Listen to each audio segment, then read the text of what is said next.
greatest long-term threat to our nation's information and intellectual property and to our economic vitality is the counterintelligence and economic espionage threat from China. Well, welcome back to our China Threat Series. That was FBI Director Christopher Wray discussing China's imminent threat to America innovation and technology.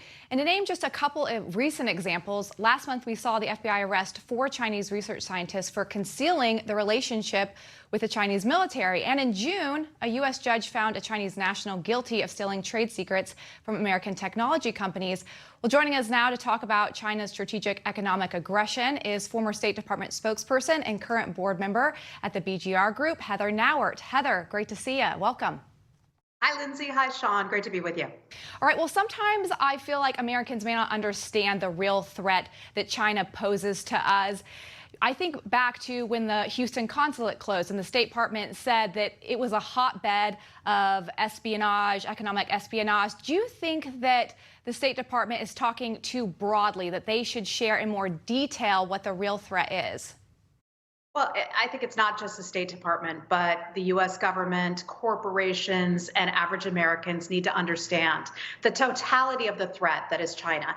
This is our largest geopolitical threat that we face right now. Not necessarily a military threat in the traditional sense that we would think about China coming after the United States, but rather a significant economic and intelligence threat. And that's what people, I think, have maybe just started to wake up to as we started to realize the full impact of COVID. China plays the long game. And when we look at what China is attempting to do right now, they're trying to infiltrate U.S. corporations. They're trying to infiltrate U.S. research institutions.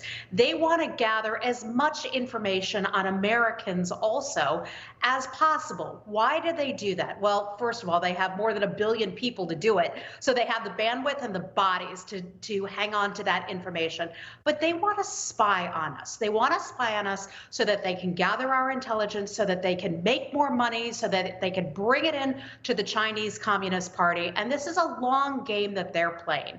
You know, part of my frustration when we hear about government officials talk about the concerns of TikTok, many parents like myself may think, well, what's the big deal if the Chinese government has information on my children or this or that?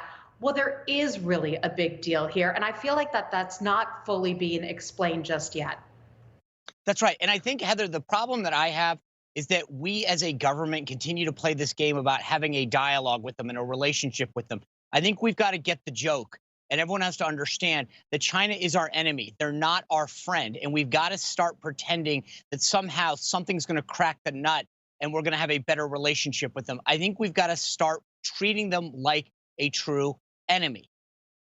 Well, for far too long, we've thought that if we're nice, if we cooperate, things will all be good, and that it certainly hasn't played out that way. We've been on the short end of trade relationships. We've had the Chinese government, and let's make a differentiation between the Chinese government and the Chinese people. The Chinese government sends drugs through criminal networks to the United States, and it's killing our children and American adults here. And so it's a dangerous relationship. It's one that we have to sober up to.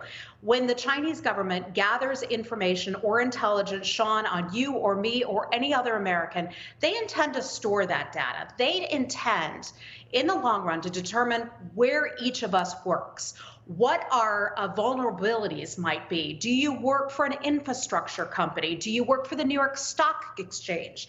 Can the Chinese government then come in and try to tap into your computer system so that it has a leg up in terms of intellectual property or in data collection or trying to find sensitive intelligence about any of our jobs? So when I express frustration about the U.S. government not fully explaining the dangers of an organization like TikTok or elsewhere, that's why. It's the long game that they want to gather that information, and they may end up going to Americans and trying to bribe them in the long run. That is right out of their playbook. The Chinese Communist Party will bribe people in order to get exactly what they want. And that's why we talk about debt trap diplomacy in other nations. I'm glad that you're explaining it this way. We only have 1 minute left, but we can see that this is not a mutually beneficial relationship.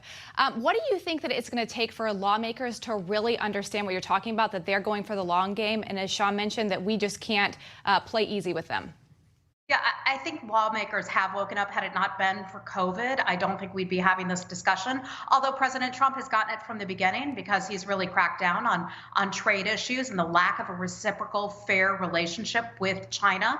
But I think the American public needs to wake up too and accept the fact that we all have a responsibility. What can the average American do now to help protect itself? Well, one, you have to be skeptical. Be skeptical about some of these apps and things that come from the Chinese government or have Chinese government ties. Another thing we can do is buy products that are made elsewhere in countries that we have friendly relationships with. We're going to have to go back to that. We did that back in the 1970s with other countries. I think we're going to have to go back to that as well. And let me mention this. If someone wants to invest in your company or something that you are doing, be skeptical. If it's coming from China, it's coming from the government. And that's something to be very, very wary of. Heather, Heather Nauert, thank you so much for joining us and providing this crucial insight. I hope to have you back soon. Love to. Thanks a lot, Lindsay, Sean. Have a good day. All right. Well, newly minted vice presidential candidate Kamala Harris has a well-established progressive background, but the media is already doing their best to reestablish her as a moderate. We're going to talk about it next.